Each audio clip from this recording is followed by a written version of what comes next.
Hey sir, may I have an interview? What do you interview? We are shooting video like social media. Oh, okay. What was your job? Well, I'm retired now, but I'm giving talks and things and radio comedy and theatre work. How old are you? 87. And when did you retire? I never retire. I never retire. I'm on the go all the time. Why do you sit here? I come for an organ recital on the second Friday of the month over at the church over there. So I went round the corner to get something to eat and I've come to have a look at the garden. Why did you choose the job?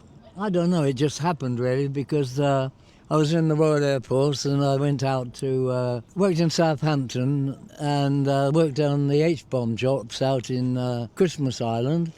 That was in 1958. We worked in Air Ministry London in civvies, we didn't wear in uniforms, on Churchill's war room. We were working two floors down and you had to phone up to see what the weather was like, to know whether it was raining or not, because obviously we were working two floors underground, you didn't know what the weather was like upstairs. When I went out to New York, we flew out on civilian aircraft, British Overseas Airways, BOAC it was, and came down in New York in a blizzard in 1958. Didn't see anything of New York. Flew across the States to San Francisco on TWA, Trans World Airlines, which we called Try Walking Across. And from San Francisco we flew out to Honolulu, and then from Honolulu out to Christmas Island in civilian, in Royal Air Force planes out to Christmas Island. Another time I spent a month during the Suez crisis in 1956, when those in Cyprus went out to Suez. And then I was back in London, Air Ministry London. When I came out of the Air Force, I went to live on an island in the Bristol Channel called Lundy. It takes about 3 hours to get to the island, 24 knots. Coming North Devon or Bideford. And they've got about 23 self-catering places now. When I lived over there, it was a privately owned island. And there were no licensing laws, and the pub would stay open as long as anybody wanted to drink. I can remember the publican and his girlfriend. They got a row or something. It was about the publican and his wife. They were having a row, and there was a great big jar on the counter of pickled eggs. She suddenly picked up this enormous great jar of pickled eggs, tipped it up and poured it all over him. What was the things you cannot forget? Pessimistically or optimistically? You know, a lot of people today, they're in their 70s and 80s. And when we started this appreciation society, which we call Jackass, JHACCAS, which stands for Jack Holbert and Cicely Courtnage Appreciation Society. She became a dame, so I've been running this society for about 34 years.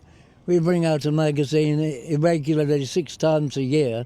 We have something like 50 to 100 members, and we meet on the last Friday of the month on the Club for Actors and Actors in Bedford Street, London. Of course, most of the members were in their 70s and 80s at that time, so they're all dead now and gone on. And so we repeat a lot of the articles which we've written in the magazine 10, 20, 30 years ago. How many children do you have?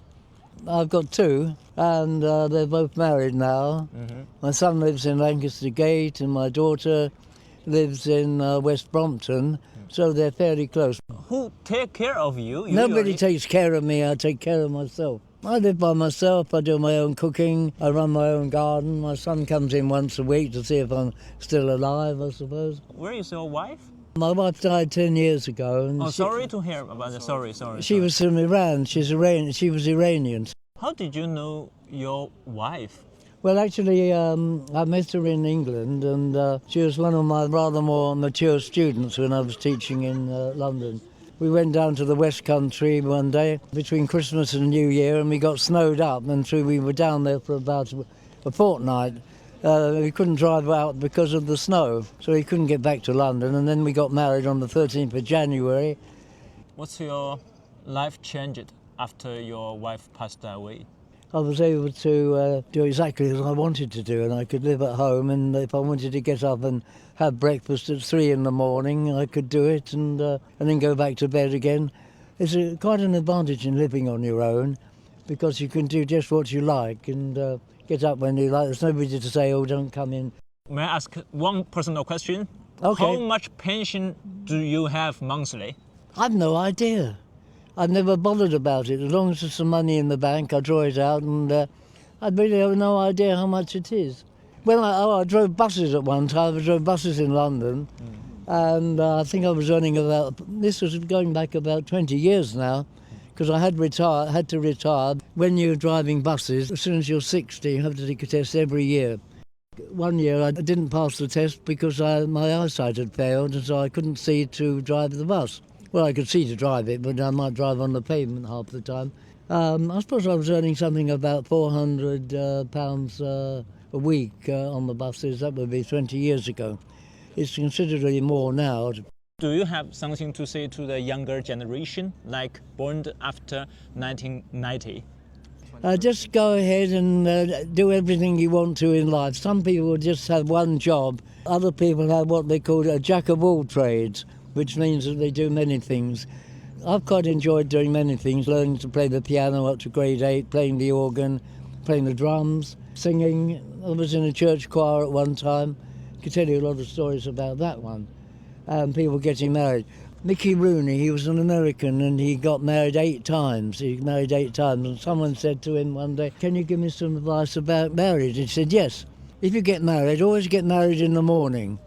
And if it doesn't work out, you haven't wasted the whole day." You like that one? Most of the younger generation, they don't want to have child. What do you want to say about that?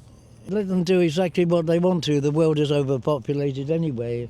And if someone doesn't want to get married, oh, jolly good, that's okay. And I don't mind, it's up to them. My son has got married and has no children at the moment.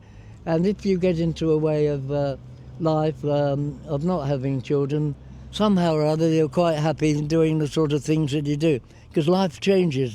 Okay. I don't get paid for this interview, do I? I will pay you a cup of coffee, all right? Oh, look. Have you been to China? I've not been, no. I'd quite like to. The Great Wall of China. We've got a great wall in this country called Hadrian's Wall. What happened in the Second World War in China then? They were at war with Japan, weren't they, I suppose? Yeah. As we were.